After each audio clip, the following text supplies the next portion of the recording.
नमस्कार दोस्तों, क्या उपराष्ट्रपति चुनाव में क्रॉस वोटिंग के डर से बौखला गई मोदी सरकार और नायडू को गिरफ्तार करने की तैयारी में है?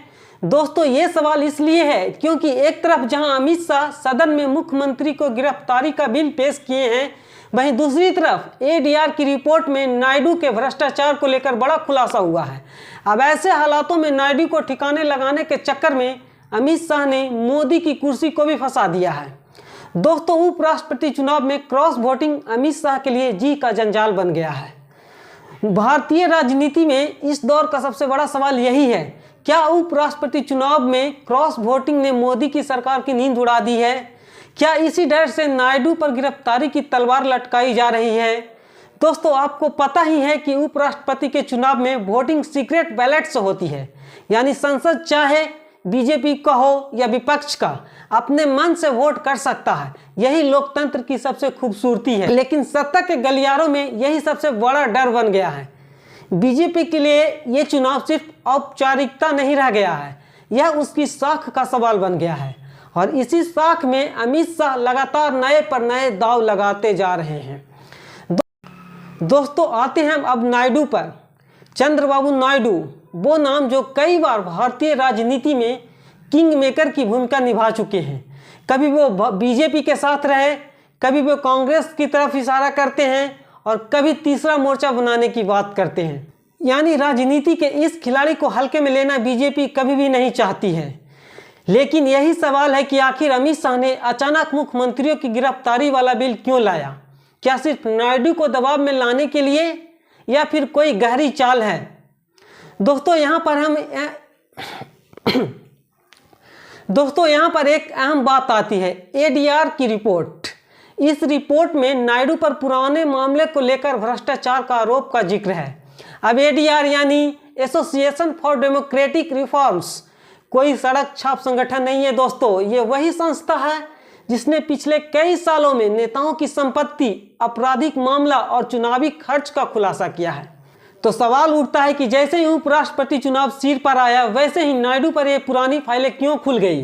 क्या ये महज इत्तेफाक है या फिर सत्ता की चाबी पकड़े नेताओं पर दबाव बनाने का ये नया तरीका है? आपको याद ही होगा कि नायडू के सबसे करीबी उद्योगपति माने जाते हैं अनिल अंबानी। सीबीआई ने अचानक उनके दफ्तर पर, घर पर छापा मारा, चार्जशीट दाखिल की, एफआईआर हुई और गिरफ्तारी की तलवार लटक रही है। सोचिए दोस्तों, 10 साल पुरानी फाइल अचानक 24 घंटे में डस्ट से निकलकर एक्शन मोड में डाली जाती है। छापेमारी से लेकर एफआईआर तक सब कुछ एक्सप्रेस स्पीड में हो जाता है। क्या अब ये सब अचानक हुआ या फिर कोई एक पॉलिटिकल मैसेज था? संदेश साफ था, नायडू या तो लाइन में आ जाओ या फिर अगला नंबर तुम्हारा भी हो सकता है। अब जरा अमित शाह की राजनीति को समझिए। अमित शाह जानते हैं कि अगर उपराष्ट्रपति चुनाव में क्रॉस वोटिंग हुई और बीजेपी हार गई तो यह 2029 के रोड मैप को हिला देगा। इसलिए उन्होंने मुख्यमंत्रियों की गिरफ्तारी वाला बिल पेश कर दिया है। यह बिल सीधे धमकी है, अगर कोई मुख्यमंत्री या बड़ा नेता हिलता डुलता है तो उसके खिलाफ फाइलें खोल दी जाएगी। सवाल यह है कि लोकतंत्र में बिल पास करना क्या कोई कानून का इस्तेमाल है या फिर राजनीतिक हथियार? क्योंकि यह बिल नायडू ही नहीं, पूरे देश के मुख्यमंत्री को संदेश जाता है, सावधान रहो वरना जेल के दरवाजे खुले हैं। दोस्तों, उपराष्ट्रपति चुनाव का सबसे बड़ा डर यही है कि वोटिंग सीक्रेट बैलेट से होती है। कोई व्हिप नहीं चलता, कोई दबाव नहीं चलता। हर संसद को कॉन्साइंस यानी अंतरात्मा उसकी कलम को चलाती है। बीजेपी को डर यही है कि अगर उनके सांसद ने ही क्रॉस वोटिंग कर दी तो खेला पलट जाएगा। इसलिए अमित शाह की बेचैनी समझ में आती है।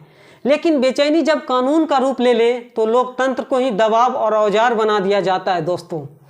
तो यह सवाल उठाना जरूरी हो जाता है कि क्या बीजेपी लोकतंत्र से डरने लगी है? अब दोस्तों, जरा जनता के नज़रिए से सोचिए।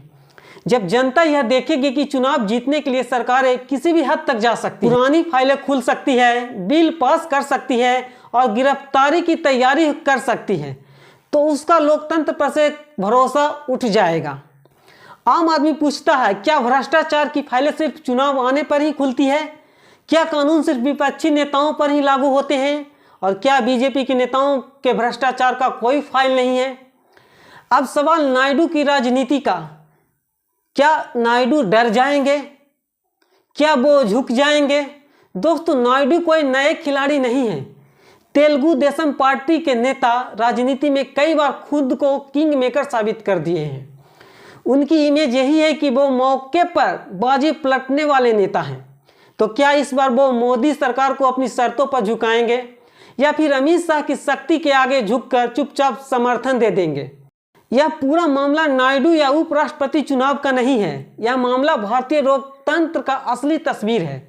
जब संसद में बैठकर कानून बनाया जाता है तो उसका मकसद जनता के लिए होना चाहिए, ना कि राजनीतिक सौदेबाजी के लिए। लेकिन आज जो हो रहा है वो यही दिखाता है कि लोकतंत्र को अब सिर्फ एक औजार बना दिया गया है। फाइलें कब खुलेगी, कब बंद होगी, किसे जेल भेजना है, किसे बचाना है, सब सत्ता की मर्जी पर निर्भर है। दोस्तों, नायडू डरेंगे या नहीं, यह आने वाला वक्त बताएगा। लेकिन असली सवाल यही है कि क्या हम ऐसे लोकतंत्र में जी रहे हैं जहां चुनाव जीतने के लिए सत्ता किसी भी हद तक जा सकती है? क्या भ्रष्टाचार की फाइलें सिर्फ चुनावी हथियार बन चुकी है? और क्या इस बार राष्ट्रपति उपराष्ट्रपति चुनाव का असली नतीजा सिर्फ एक सीट तय करेगा या फिर 2024 की राजनीति का नक्शा बदल देगा? दोस्तों, इस सवाल का जवाब आपके पास है। क्या नायडू सचमुच में इतने कच्चे खिलाड़ी हैं? क्या वो डर जाएंगे या फिर मोदी सरकार की चाल का जवाब अपनी चाल से देंगे? अपनी राय कमेंट में जरूर लिखिएगा, क्योंकि लोकतंत्र तभी जिंदा है जब जनता सवाल पूछती है।